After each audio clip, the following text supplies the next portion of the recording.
Indiana Fever injury crisis. Can they survive? The Indiana Fever's dream season, a narrative of resurgence and hope, is now like a car teetering on the edge of a cliff. What began with the promise of a championship run, fueled by the arrival of a generational talent in Caitlin Clark, is now hanging precariously by a single frayed thread. This isn't a story about a key player with a minor injury. This is a full-blown crisis. In a twist of fate so brutal it feels scripted, the Fever have lost their primary point guards. Imagine a football team losing its top 3 quarterbacks all at once. That's the scale of this disaster.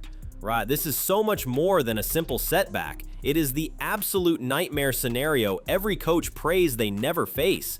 The team is left with a skeleton crew of just 9 active players and a gaping hole where their floor generals should be.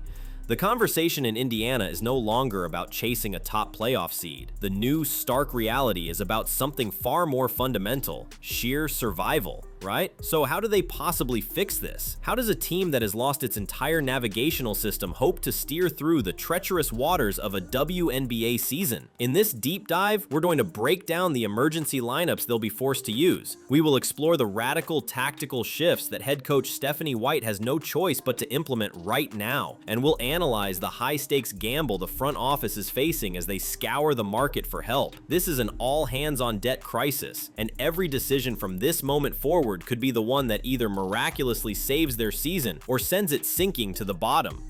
To truly grasp the depth of this crisis, you have to look at who is gone. This is like an architect designing a skyscraper and watching the entire foundation crumble before the first floor is even complete. For the Fever, the entire point guard position has been erased from the depth chart. It's like trying to drive a car that has no steering wheel. It starts, of course, with Caitlin Clark, the face of the franchise. She has been sidelined since July 15th with a nagging groin injury, and there remains no definitive timeline for her return. The organization is wisely prioritizing the long-term health of their superstar over a risky, premature comeback. Clark is the offense's center of gravity. Her presence on the court pulls defenses toward her, creating open shots for everyone else. Losing her is like a solar system losing its sun. Right? As if that wasn't a big enough blow, things got unbelievably worse in a single game on August 8th. First, veteran guard Sydney Colson, a crucial team leader, went down with a season-ending torn ACL. Colson was the team's glue, the experienced champion who brought stability to the court and the locker room. Her voice and her poise are an intangible asset that is now gone. Then, in that very same game, the final knockout blow landed. Ayerie McDonald, who was having a spectacular breakout year, suffered a broken foot, ending her season as well. With Clark out, McDonald had stepped up magnificently. She wasn't just a fill-in, she was the emergency plan. She was the answer to what do we do without Caitlin. And now, the backup generator has failed during the power outage. So let's be clear about the aftermath. The Indiana Fever have only 3 healthy guards left: Kelsey Mitchell, Sophie Cunningham, and Lexi Hull. They are down to 9 active players. This crisis isn't just about losing points or assists, it's about losing the basic ability to run an offense. It's like a band losing its lead singer, lead guitarist, and drummer right before a world tour. This is a complete and total backcourt collapse. The loss of Clark, Colson, and McDonald creates a vacuum that extends far beyond the box score. The on-court damage is staggering, but the unseen ripple effect is just as severe. Before this, the Fever were on an impressive 5-game winning streak. That precious momentum, built through weeks of hard work, has been shattered. Like a finely tuned race car getting into a wreck mid-race. It's been replaced by an abrupt mid-season identity crisis. Furthermore, you simply cannot subtract 2 veteran leaders like Colson and McDonald from a locker room and expect the chemistry to remain intact. Their collective energy and knowledge are gone in an instant. This absence disrupts the delicate ecosystem of trust the team had spent months building. For a franchise that was finally turning the corner after years of rebuilding, this feels like a cruel joke. The light at the end of the tunnel wasn't just an oncoming train, it was a series of them. This disaster also places immense psychological strain on the remaining players. The pressure shifts dramatically. Players signed as specialists are now being shoved into the spotlight, forced to take on responsibilities they were never meant to carry. It's like asking a cello player to suddenly conduct the entire orchestra. The margin for error has evaporated. And perhaps most insidiously, the physical toll of playing heavy minutes with a short bench becomes a constant threat. Every game now comes with the unspoken fear of another injury, because this team simply cannot afford to lose anyone else. This is the painful reality every Fever fan is grappling with. The hope of a dream season being suddenly overshadowed by what might have been. With a roster so decimated, Coach Stephanie White has to get creative, and she has to do it immediately. The starting lineup essentially picks itself: Kelsey Mitchell, Sophie Cunningham, Lexi Hull, Natasha Howard, and Aaliyah Boston. This is the only combination of players that resembles a functional basketball lineup.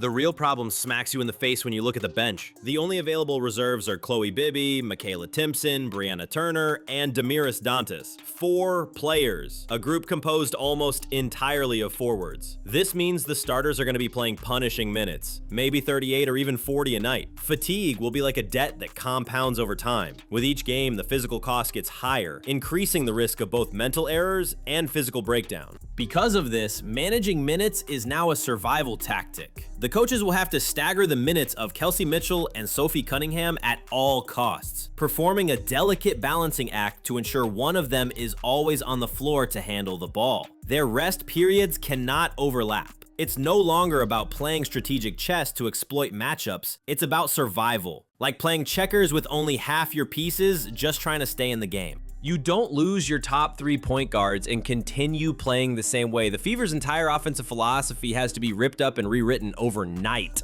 Offensively, the biggest adjustment falls on Kelsey Mitchell. For her entire career, Mitchell has been a score-first guard. Now, by necessity, she must evolve into the team's primary playmaker. This is a monumental shift. It's like asking a star wide receiver who specializes in catching touchdowns to suddenly learn to play quarterback. She has to run the offense, read defenses, and set up teammates, all while still carrying a huge scoring load. To help her, Sophie Cunningham and Lexi Hull will need to function as secondary ball handlers. Neither is a natural point guard, but they must become proficient enough to help break presses and initiate the offense, if only to give Mitchell a few possessions off.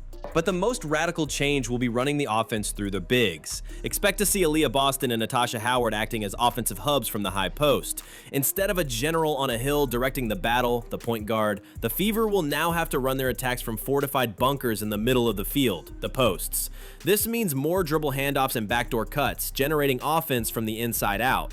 Defensively, the loss of Aari McDonald, their best perimeter defender, is a massive blow. The task of guarding the league's quickest guards now falls to Hull and Cunningham. To protect them, expect the Fever to use more zone defense. A 2-3 zone acts like a fortress around the basket, clogging driving lanes and daring opponents to shoot from outside. As an alternative, they might use a switch-everything scheme, relying on their versatile forwards to cover smaller guards, like a team of shapeshifters constantly changing form to plug whatever hole the offense tries to create. The Fever's most immediate lifeline is the WNBA's emergency hardship exception, a rule designed for exactly this type of catastrophe. Once a team drops below 10 healthy players, they can sign a replacement. This is their only saving grace, allowing them to bring in another body. The catch? They likely have to play their next game with just 9 players before a new signing can suit up. The front office is desperately searching the barren market for available guards. It's like trying to find fresh water in a desert. There might be some out there, but it's scarce, and finding it is a race against time. The available options are likely veterans out of the league, recently cut players, or someone willing to fly in on short notice. Finding someone who can capably run a WNBA offense in the middle of a playoff race is a tall order. This signing won't be a savior. This player won't replace Clark or McDonald. They will be a temporary patch. It's not a new engine. It's a roll of duct tape to keep the current one from falling apart. Their job will be to handle the ball for a few precious minutes, weather defensive pressure, and give the core players a chance to breathe. But in a crisis this severe, even a small patch is essential to stop the bleeding. The road ahead is a treacherous minefield. Every game is a test of their resolve. Their survival depends on Kelsey Mitchell reinventing her game, on Aaliyah Boston and Natasha Howard becoming playmaking hubs, and on role players stepping up in unimaginable ways. It hinges on the front office pulling a rabbit out of a hat, and on the coaches designing brilliant schemes to hide their weaknesses. So where does this leave the Indiana Fever? Despite this train wreck of injuries, they aren't out of playoff contention yet. They still hold a respectable 17-14 record and sit in 5th place. Advanced metrics give them a 98% chance of making the playoffs. But that number is a phantom. It reflects the team that was, not the patched together group that is. Their margin for error is gone. They're walking a tightrope without a safety net. They're only a half game ahead of the teams right behind them. A short losing streak could send them spiraling down the standings. The dream of a high playoff seed is almost certainly dead. The new dream is just to make it into the dance at all. Can the Indiana Fever survive this perfect storm? It's going to require a level of grit that few teams possess. They still have the elite front court talent to win games, but their fatal flaw at the guard position will be mercilessly tested every single night. Only time will tell if they have enough heart and enough left in the tank to hang on.